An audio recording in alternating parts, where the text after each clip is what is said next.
It started with a knock at 3:07 a.m. Soft at first, then relentless. When I opened the door to face the darkness, what stared back at me was something I can never forget.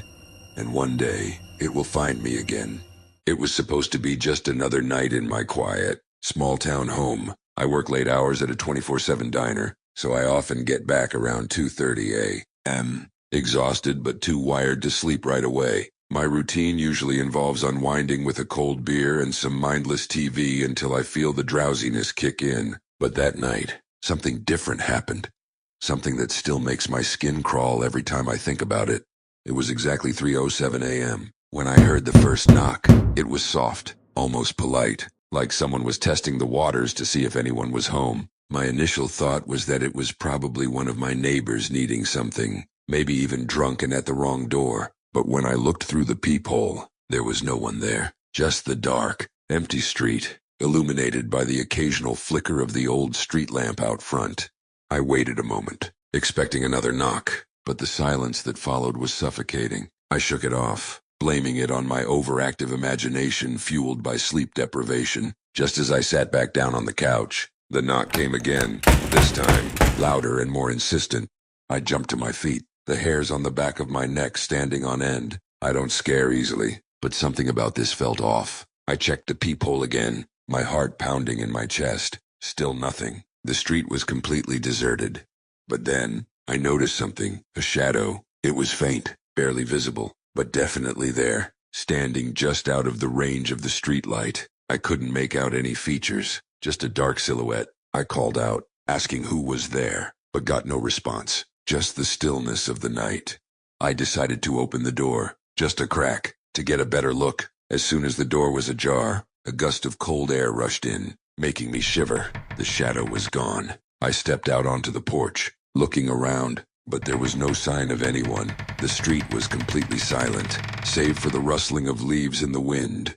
I went back inside, locking the door behind me, but I couldn't shake the feeling of being watched. I decided to call it a night and head to bed. But as I turned off the TV, the knocking started again. This time, it was relentless, pounding against the door like someone was trying to break it down. I raced back to the door, fear and adrenaline coursing through me, but when I looked through the peephole, there was nothing but that same empty street. The knocking continued, louder and louder, echoing through the house. It was impossible. It felt like the sound was coming from inside my skull. I swung the door open, shouting for whoever it was to leave me the hell alone. But the moment the door opened, the knocking stopped. The silence was deafening. I stood there, my breath coming in ragged gasps, staring out into the night. And then, I saw it. A figure, standing at the edge of my driveway, just beyond the reach of the streetlight. It was tall and thin, with long, spindly limbs that seemed to stretch unnaturally. Its head was tilted at an odd angle, as if it was trying to peer into my soul. The air around it seemed to distort, like heat waves rising from asphalt on a hot day.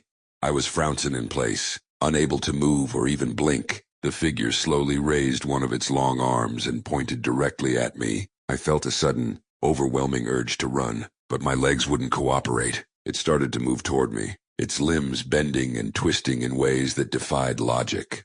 Finally, I snapped out of my paralysis and slammed the door shut, bolting it as fast as I could. I backed away from the door, my heart racing, expecting it to burst open at any moment, but the knocking never came. There was only silence.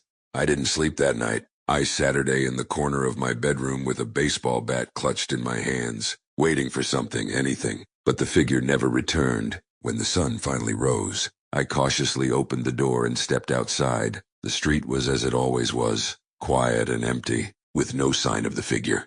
I've tried to rationalize it, telling myself it was just a nightmare or a hallucination brought on by exhaustion. But deep down, I know what I saw. I've moved since then, far away from that house. But sometimes, late at night, I still hear the knocking, soft at first, then louder, until it's pounding in my skull.